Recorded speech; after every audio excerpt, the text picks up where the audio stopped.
Jadi bukan diagnosisnya. Klasifikasi itu nanti kita mengumpulkan diagnosis banyak. Diagnosis penyakit periodontal ada banyak, gingivitis, periodontitis, ya, kemudian ada NUK, ya, necrotizing ulcerative gingivitis, NUK, nanti ada ya, kamu bisa lihat.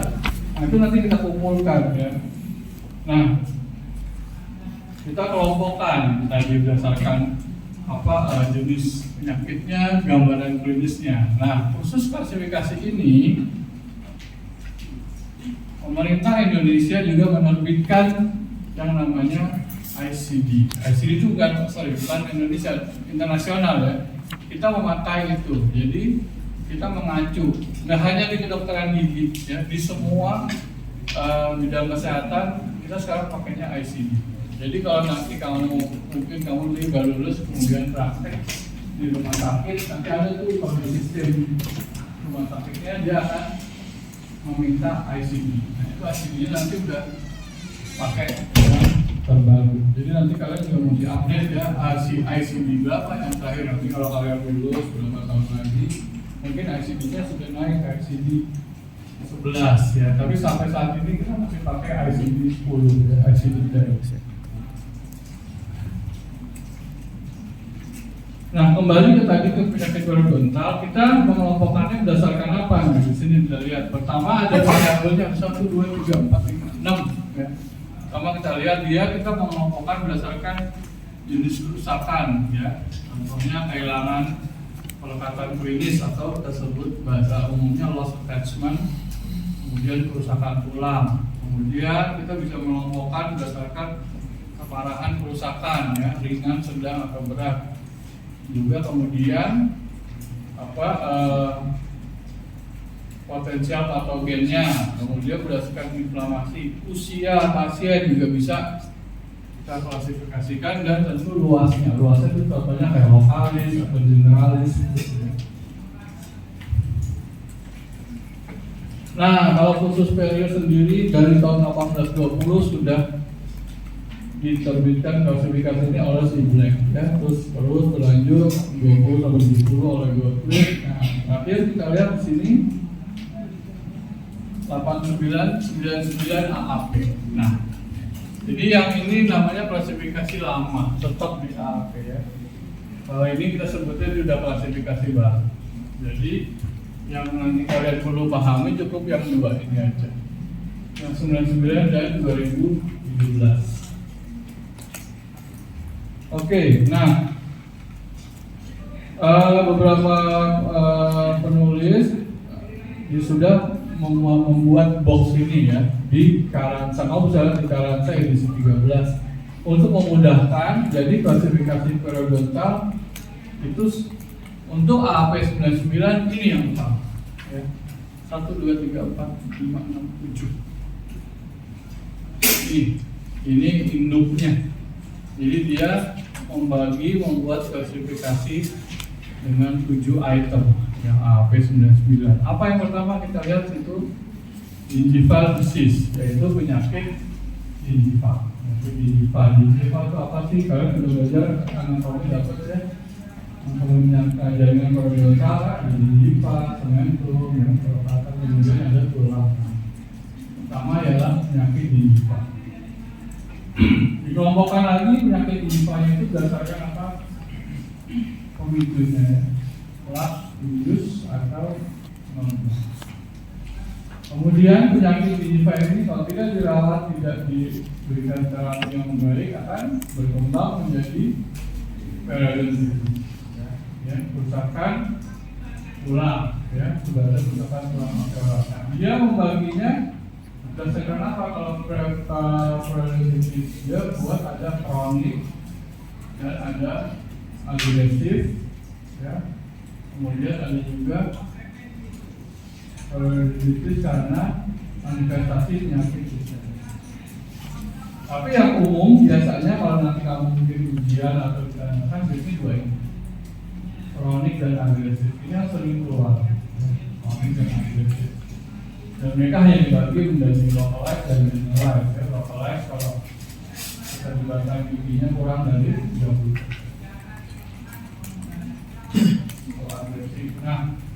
kronik agresif ini, bagaimana membedakannya? Nah, kronik agresif ini biasanya dibantu kita membagikan karena lihat dari kerusakan tulang.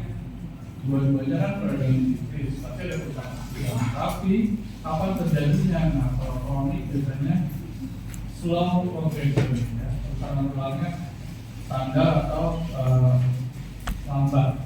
Nah, kalau dengan agresif ini kerusakan tulangnya cepat. Apa hasilnya? Biasanya terjadi pada usia dewasa muda. Dewasa muda itu under 30 ya. Nah, biasanya ciri khasnya kalau agresif itu pasien umur di bawah 30 tapi giginya sudah ada yang goyang, ya. Tanpa trauma ya, jadi digoyangkan trauma itu contoh kayak terbentur atau dia mungkin kerasa atau apa gitu ya. Dengan dia yang normal-normal saja kemudian giginya ada yang goyang. Jadi kalau si agresif ini sesuai dengan namanya ya, agresif, jadi perjalanannya kita berjalan cepat dan dia biasanya ada keterlibatan sistem imun. Jadi di sini penyebabnya ialah adanya kerusakan, adanya cacat pada sistem dalam tubuh. Defek pada netrofil. Nah, jadi pada pasien agresif biasanya ada kelainan sistem imun, yaitu adanya defek pada netrofil. Apa sih biasanya bentuknya seperti apa? Jadi contohnya di simpelnya. Biasanya pasien agresif pada bentuk ini otaknya baik. Ya, jadi kalkulusnya mungkin indeks kalkulusnya rendah, ada indeks kalkulus ya, indeks PBI-nya rendah, KMI-nya tinggi, jadi artinya OH-nya baik, tapi ternyata tingginya goyang. Terus kemudian di ronsen panorami kerusakan tulangnya sudah salah, gitu ya. Jadi si sistem imunnya ini salah deteksi, ya. Jadi dia melihat cuma ada bakteri sedikit, tapi dia lawannya dengan secara frontal, gitu ya. Karena sistem imun itu pertahanan tubuh kita kan tentu kalau melawan suatu penyakit dia kan mengirim bala tentara ya. Nah, bala tentara yang dikirim untuk melawan si penyakit bakteri patogen akan membuat kerusakan kan. Jadi dia membuat perang tuh istilahnya di situ. Contohnya ada bakteri di gigi, dia kirim tuh si sistem imun kirim pertahanan tubuhnya. Nah, harusnya idealnya seumpama musuhnya 10, dia kirim 10 aja tentaranya biar one-on-one kan mati. Nah, tapi kalau di agresif ini misalnya bakteri ada 10, dia kirim pasukannya 100 gitu. Itu makanya, itu istilahnya logiknya ialah adanya defek pada netrofil. Jadi dia salah memahami ya, salah melihat musuhnya cuma 10 orang kok gitu ya. Kenapa dia mesti kirim 100 pasukan gitu kan? Kirim aja, harusnya kan 10 atau 15 nanti mati gitu kan. Nah itulah, jadi biasanya agresif itu kerusakannya cepat ya. Jadi kerusakannya cepat tapi pada usia yang masih relatif muda. Bagaimana jika penyakit ini pada usia yang sudah lebih tua lagi ya, contohnya kayak di range 40 sampai 50 gitu ya. Nah, tentunya beda dengan chronic periodontitis ya. Kalau chronic periodontitis di usia 40-50 ya mungkin kerusakan tulangnya udah setengah gitu ya, setengah dari gigi. Tapi kalau di agresif di usia 40-50 mungkin giginya udah lepas ya, tulangnya udah habis. Jadi kita berdasarkan progression. Oke, kemudian kita lihat di sini ada periodontitis karena manifestasi penyakit sistemik. Nah, ini dibagi ada yang kita sini yang hitam ya, necrotizing abscess periodontitis. Jadi dia biasanya berkaitan dengan penyakit sistemik. Yang sering kita temukan ini yaitu NUG dan NUP. atau kalau dulu namanya anuk kalau kalian mungkin pernah dengar ya. Nah, apa yang membedakan dengan periodontitis? Apa dengan membedakan dengan gingivitis? Nah, kita lihat di sini di penamaannya. Dia punya necrotizing dan ulceratif. Ini aja udah dilihat.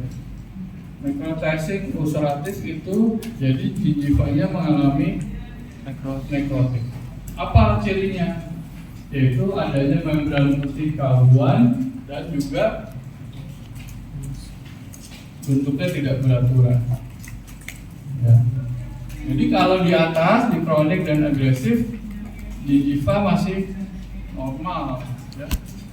Masih bentuknya masih semut, gitu ya, masih kelihatan bentuk gingiva. Dan kalau yang necrotizing ulceratif ini nanti kamu lihat ada contohnya gambarnya, udah nggak beraturan. Kalau gingiva kan bisa begini ya, gigi, terus kemudian di interdentalnya naik. Nah, kalau ini nanti dia mungkin di sepanjang permukaan gigi bergelombang gitu, gingivanya. Dan kemudian ada membran putih. Nah, itu sudah jadi ciri khas.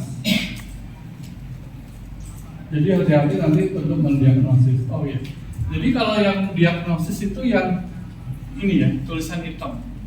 Ya, kalau tulisan yang biru itu gingivitis, chronic periodontitis, itu namanya klasifikasinya. Ya, jadi kalau kamu nanti mau menyebut diagnosisnya pakai yang hitam ini yang tulisan di bawah. Jadi kayak periodontitis kronis menyeluruh, agresif periodontitis lokalis, itu diagnosisnya, ya. Jadi bukan yang ini, bukan yang ungu, ya, pakainya yang hitam. Oke, nah yang membedakan apa? Ya tentunya kita bisa lihat lagi. Ya dilihat membedakannya tinggal gingivitis atau periodontitis, ya. Bedanya apa? Ya bedanya tentunya cirinya kalau ini hampir sama kembali ke atas, ya. Ciri-ciri gingivitis, periodontitis kan tentu kerusakan tulang, ya. Nah, jadi kalau NUP biasanya sudah disertai adanya kerusakan tulang dan adanya pocket absolut, ya. Pocket absolut dan kerusakan tulang itu ciri utama dari suatu penyakit periodontitis. Oke, next diagnosis berikutnya yang manifestasi sistemik disease sering kita temukan itu abses. Abses ini sering ya kita temukan di hari-hari, yaitu ada 3 di sini, ada gingival abses, periodontal dan perikoronal. Nah itu tidak lagi. Kalau gingival, nah kembali lagi patokannya hampir mirip ya. Kalau gingival itu berarti penyakitnya masih sampai di gingival, ya. Belum sampai mengenai daerah tulang alveolar, ya. Kemudian ada periodontal abses dan terakhir ada perikoronal abses. Kalau perikoronal abses lebih spesifik lagi, biasanya hanya terjadi di gigi M3. Ya. Jadi kalau kamu nanti menemukan kasus adanya abses di rongga mulut, perhatikan di gigi berapa, ya. Kalau dia di situ tertulis sudah gigi F3, ya kemungkinan itu ada perikoronal abses. Dan biasanya permukaan gigi itu tertutup oleh gingiva dan akhirnya menyebabkan abses.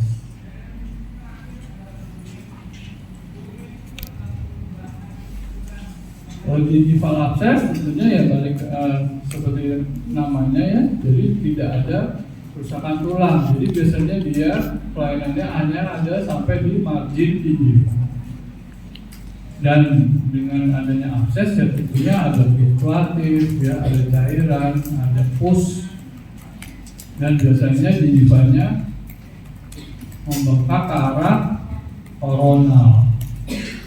Ya, jadi ke arah mahkota. Jadi biasanya giginya itu tertutup tuh nanti setelah mahkota.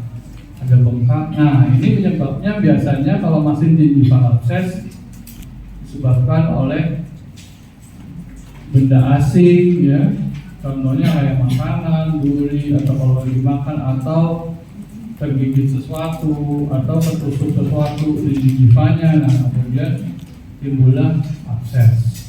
Kalau periodontal abses karena sudah lebih kompleks biasanya juga disebabkan oleh pocket periodontal yang tidak dirawat. Kemudian adanya purkifaksi juga bisa, dan juga oleh adanya trauma oklusi. Itu penyebab dari periodontal abses. Oke, yang berikutnya yang berkaitan dengan endodontic lesi. Nah, jadi ini kita bisa sebut biasanya namanya kasus endoperio atau perio-endo atau kasus kombinasi. Biasanya kita lihat dari originnya ya, asalnya. Kalau dari endodontic ya endoperio. Kalau dari perio duluan, perio-endo. Nah, ini nanti treatmentnya harus kolaborasi dengan bagian konservasi. Karena kita membutuhkan adanya perawatan saluran akal biasanya. Oke, yang terakhir untuk klasifikasinya penyakit periodontal itu karena adanya kelainan dalam perkembangan gigi ya. Nah, tapi ini jarang terjadi. Yang paling sering yaitu occlusal trauma ya, yang nomor 3 ya. Kalau yang lain biasanya jarang. Jadi kalau ada kelainan mahkota, ada kelainan perkembangan kan itu akan menyebabkan contohnya kayak susunan giginya tidak beraturan ya, atau kemungkinan. Nah itu nanti akan kaitannya kemana? Kaitannya nanti terhadap biasanya berkaitan dengan retensi plak atau kalkulus ya. Kalau gigi yang dengan crowding itu akan lebih memudahkan plak dan kalkulus itu untuk menempel di situ. Oke, nah ini kita masuk sekarang ke gingival disease. Ternyata gingival disease masih dibagi lagi ya. Tadi kan ada 2 dibaginya, dental plaque dan yang tidak berkaitan dengan plaque. Nah, yang berkaitan dengan plaque yang sering sekali kita temukan di kasus setiap hari biasanya yang berkaitan dengan hormon ya. Di warung-warung gitu ya, yang karena penyakit sistemik, faktor sistemik, hormon biasanya itu sering, kemudian diabetes juga bisa karena pengaruh dari obat-obatan sistemik yang dia produksi. Kemudian juga bisa juga karena kalau hormon itu contohnya karena konsumsi obatan dari dokter ya, itu dapat menyebabkan gingivitis ya. Jadi si gingivanya akan mengalami peradangan biasanya ya. Dan juga bisa di sini dilihat gingival karena kehamilan yang sering kita temui ya. Jadi yang berkaitan dengan faktor sistemik biasanya 3 itu ya. Karena obat-obatan, karena hormon, dan karena kehamilan. Nah, nanti kamu bisa menyebutnya gingivitis hormonal induced atau drug induced gingivitis. Bisa seperti itu ya. Ya, prosesnya.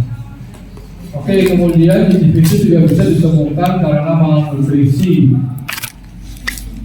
Contohnya ascorbic acid defisiensi gingivitis. Kalau di Indonesia ini sering ya ditemukan.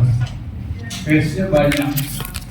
Ya, karena mungkin kita negara yang berkembang ya, bukan negara maju. Jadi sering ditemukan kasus seperti ini. Nah, ini nanti penampakannya bisa seperti tadi look ya, processing. Jadi kalau berkesukaan dia berkaitan dengan malnutrisi. Apa sih contohnya yang paling umum? Yaitu biasanya sering mengkonsumsi mie instan.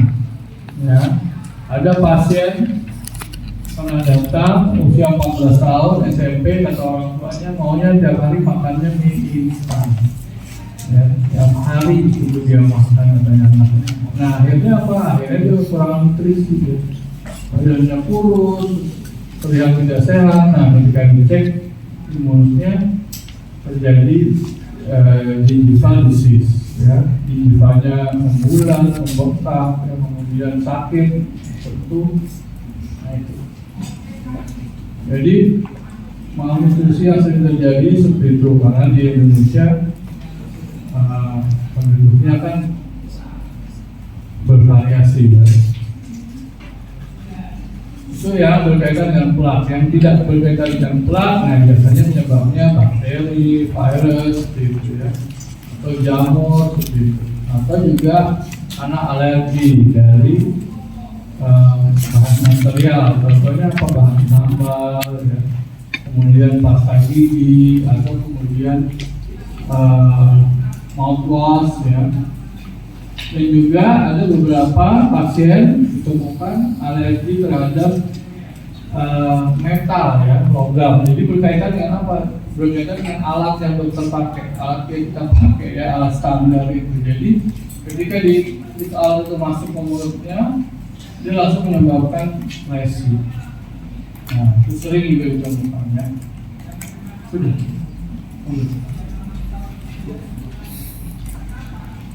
Oke, ini kalau yang periodontitis tadi sudah saya jelaskan ya, nggak banyak dia variasi, hanya 3 ya, kronik, agresif, sama yang tadi ya, yang nuk ya. Nah, kita masuk ke dalam spesifik mengenai penjelasan gingivitis ya. Jadi sudah sesuai dengan namanya, gingivitis peradangan pada gingiva ya, tentunya dia belum melibatkan jaringan periodontal, dan kemudian cirinya juga belum adanya migrasi epitel junctional ya. Nah, ini juga bisa kita pakai dengan untuk ciri dari periodontitis ya. Jadi kalau kamu ada case ditanya apa diagnosanya, periodontitis karena adanya resesi, jangan ya, bukan ya. Resesi itu gambaran klinis ya, pocket, gingiva odem, hiperemi gingiva, itu semua gejala klinis ya, gambaran klinis. Pocket absolut, kemudian adanya trauma plus, itu semua gambaran klinis ya, bukan suatu diagnosis. Nah, kita membagi keparahan gingivanya dengan pemeriksaan PBI ya, sudah dijelaskan kan, Papilla Bleeding Index. Bagaimana?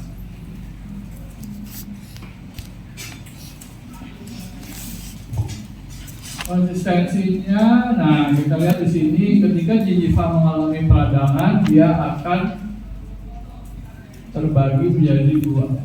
Ya, dia odematous atau dia fibrotik. Biasanya kalau peradangannya masih awal-awal, sifatnya odematous ya.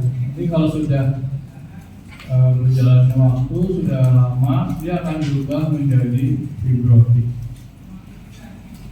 Nah, ketika dalam keadaan odematous ini kita mesti berhati-hati karena dia pembuluh darahnya lagi vasodilatasi, jadi sangat mudah berdarah. Jadi jangan panik kalau misalnya pasien mengeluh, darahnya dari mulut saya keluar darah terus dok, gitu kan. Dicek aja, ya mungkin dia sedang mengalami peradangan gingiva dengan kondisi yang masih odematous. Ya. Jadi itu lagi aktif gitu. Nah, itu kita mesti mencegah juga. Kita juga tidak melakukan tindakan yang ekstensif ya, yang terlalu frontal. Biasanya kalau dalam kasus seperti ini kita cukup scaling dulu ya, scaling.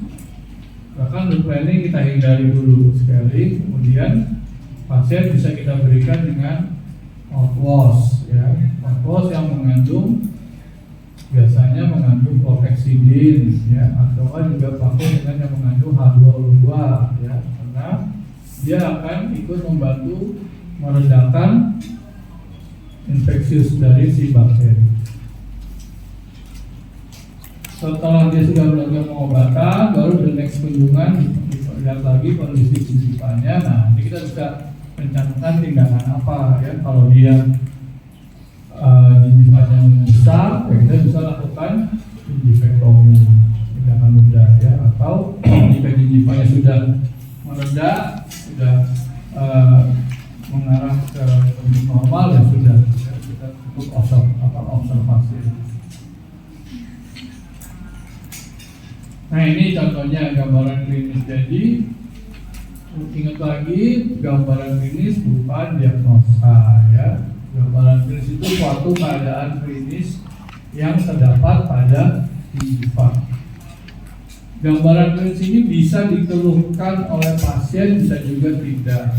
Ya, jadi ada yang bisa kita tanyakan ke pasien, yang ada bisa pasien rasain, tapi bisa juga tidak. Ya. Contohnya apa? Contohnya kayak berdarah, berdarah, itu pasien pasti bisa merasakan. Ya.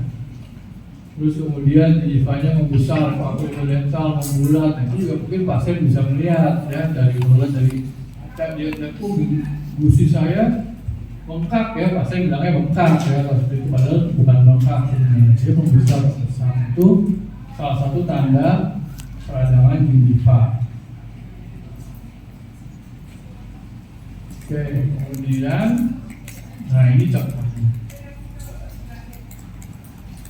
Jadi kita lihat di sini ada inflame gingivanya, kita lihat papil interdentalnya dia memanjang ya. Jadi dia membesar ke arah koronal, ke arah koronal. Ya, itu salah satu ciri dari gingivitis. Ya. Dan di sekitar marginnya merah seperti itu ya, membulat, nah itu gingivitis.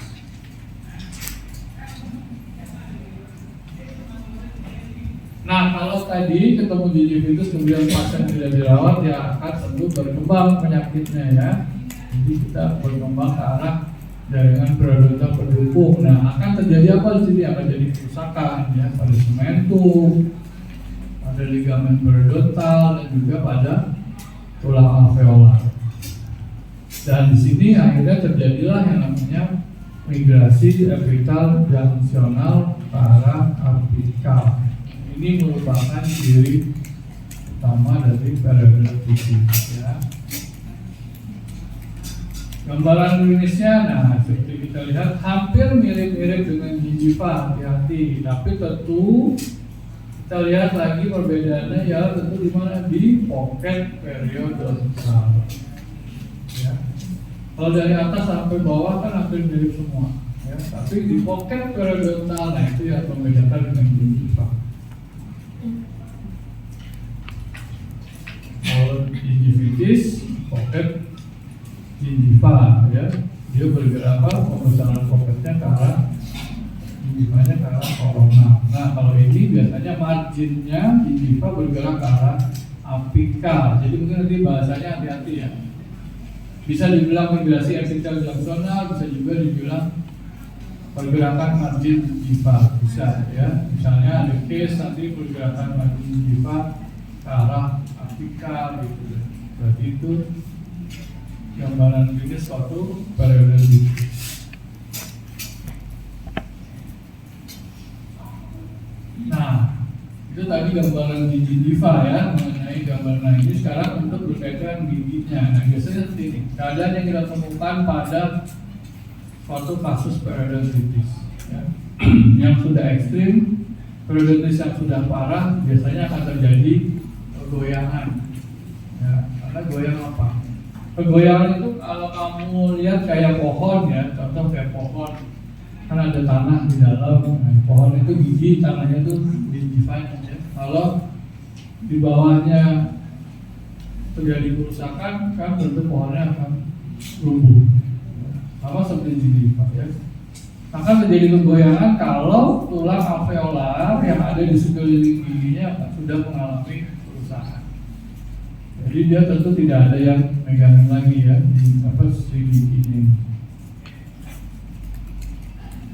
Bisa terjadi migrasi ya, atau eksfoliasi, bisa berpindah, bisa kalau dia mengalami periodontitis ya, tulangnya sudah tidak adekuat, bisa dia bergeser.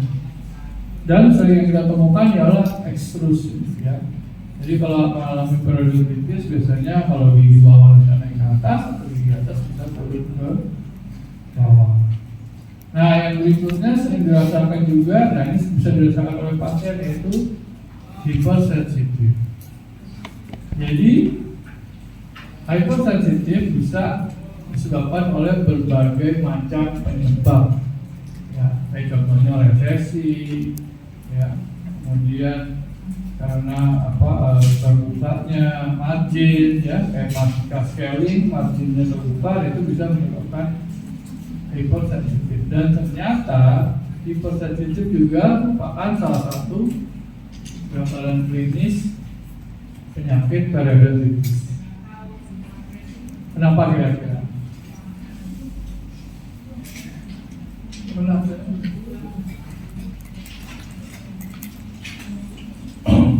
Karena tadi ya, karena jam serangan arterial yang sudah bergerak itu akan menyebabkan akar gigi tidak terlindungi lagi, ya. Atau pocket periodontal itu kan akan membuat akar gigi terbuka. Akar gigi tidak ada email, ya, langsung itu dia dentin. Nah, jadi itu akan menyebabkan rangsangan bisa masuk ke dalam langsung ke tubuh dentin. Ya, jadi kalau pasien nanti mengeluhkan hipersensitif, kita mesti cek lagi, ya, kira-kira apa sih penyebabnya. Kalau kamu main langsung kasih agen desensitisasi, ya, ternyata penyebabnya bukan itu, ya, pulang ke rumah 2-3 hari akan mengeluhkan lagi.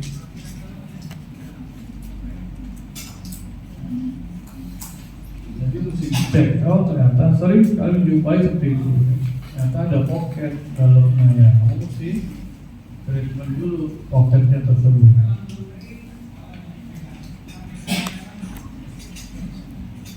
Nah, ini dilihat di sini kalau dari gambar secara anatomi, ya, kita lihat antara healthy gum tissue dengan inflamed. Nah, kita lihat di situ yang senal epitheliumnya masih di normal, ya, posisinya. Nah, kalau sudah periodontitis, nah, kita lihat marginnya udah turun, ya, udah nggak di ini margin udah turun. Bedakan sama yang di sini. Nah, kemudian nih tandanya juga tulang alveolarnya, ya. Kalau ini masih normal, biasanya dia sudah jadi kerusakan. Kita sebut dengan istilah bone loss. Nah, kalau gambar yang sebelah ini, nah ini pengukuran dengan periodontal probe, ya, yang kelihatannya ada paketnya. Dan sini terlihat, ya, jadi marginnya sudah turun semua. Nah, ini dasar pocket. Jadi di situ pocketnya berapa? Di situ terhitung 5 mili. Jadi pocket dihitung dari puncak margin gingiva sampai ke dasar pocket. Jadi kalau ada gambar seperti ini udah pasti periodontitis, ya, karena tulang alveolar juga masih hitam, ya. Maksudnya sudah rusak tulang alveolarnya itu jadi bone loss. Nah, ini contohnya.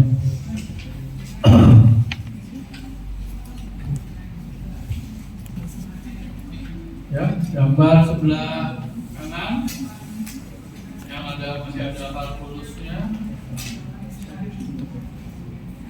Ya, itu sudah jelas ciri periodontitis. Jadi kenapa? Mau bilang ada resesi, nah salah, resesi, ya. Jadi memang di situ terlihat marginnya sudah tidak di dalam posisi normalnya. Nah, gambar yang sebelah sini,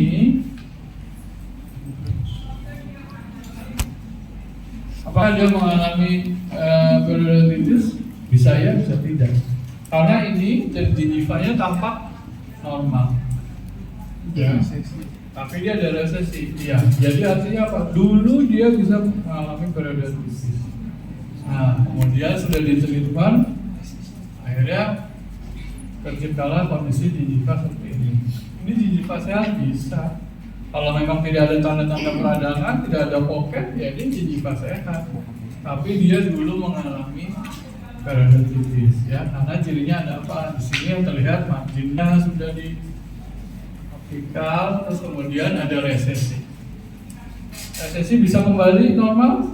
Tidak bisa, ya, karena margin gingiva akan mengikuti puncak tulang alveolar yang ada di bawahnya. Dia mempunyai jarak yang sudah baku 1-2 mili. Tulangnya udah? Ya, tulang turun marginnya akan ikut mengikuti turun. Jadi nggak mungkin tulangnya turun terus marginnya masih tetap di atas, nggak mungkin. Ya. Kalaupun masih tetap di atas, biasanya pocketnya dalam. Jadi itu kayak kamuflase, kelihatan aja gingivannya masih di sini kok, tapi ternyata begitu kamu masukin periodontal probe dalam. Nah, bisa ternyata 5-6 mili.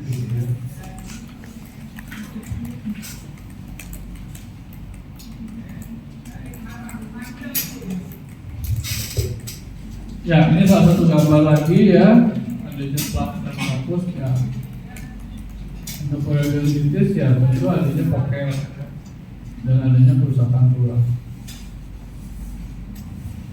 Nah, ini perjalanan dari si periodontitis ya. Kita lihat dari gambar 1 masih dalam kondisi normal ya. Kemudian dia mengalami gingivitis. Kita lihat di sini pada gambar 2 sama gambar 1 tulang alveolarnya masih intak ya. Nah, ya. Kemudian di gambar 3 dan 4, nah ini udah rusak.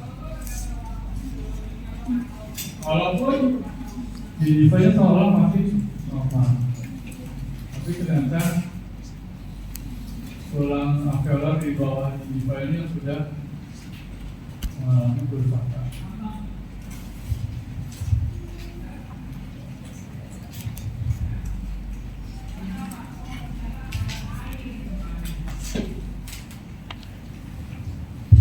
Nah, untuk periodontitis kita memerlukan pemeriksaan penunjang, yaitu ronsen radiografi ya. Karena kita harus melihat kondisi kerusakan tulang dan itu hanya bisa kita lihat melalui radiograf ya. Kalau gingiva tulangnya masih normal ya nggak perlu kita lakukan ronsen ya. Karena gingiva tidak bisa di ronsen ya.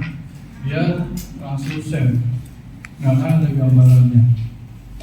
Nah seperti ini untuk gambar ronsen ini kita pakai untuk mengonfirmasi ya, pemeriksaan tambahan. Biasanya ada panoramik ya atau dengan foto periapikal. Nah ini salah satu contohnya untuk periodontitis. Kita lihat ini ya tulangnya itu yang kelihatannya garis. Nah ini tulangnya sudah turun artinya sudah rusak. Normalnya tulangnya harus tinggi ini biasanya.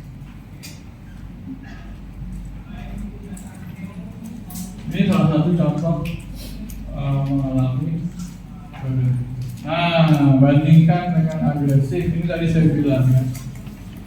Lihat garis tulangnya, contohnya orang bawah tuh. Ini pasien kira-kira umur 40-an. Ya. Lihat di umur 40-an tulangnya tinggal sepertiga apikal gitu ya, kamera. Bagaimana ketika umur 20-an? Mungkin ketika umur 20-an sudah terjadi kerusakan tulang di sepertiga servikal. Nah, kalau udah begini-begini bisa dipastikan giginya goyang. Karena tulangnya kan nggak bisa megangin giginya ya.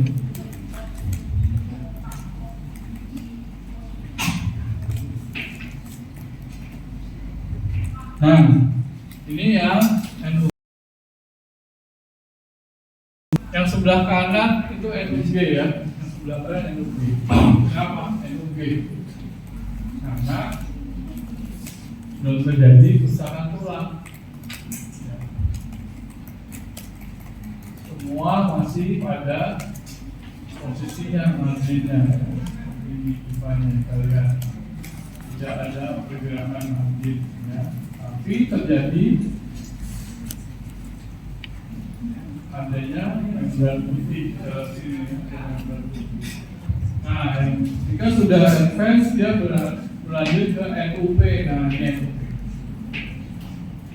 Kita lihat tulangnya udah Bipanya mungkin udah rusak, hancur, sampai tulangnya kelihatan. Nah ini yang juga tadi tidak beraturan ya, bipanya udah nggak tahu bentuknya gimana. Terus ada gambaran putih, kerabuan, kayak ini biasanya sakit. Nyari pasien merasakan itu.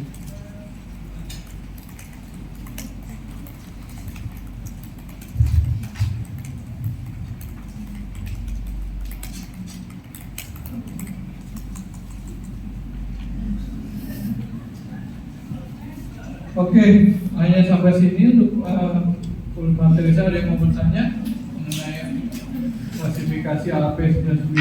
Jadi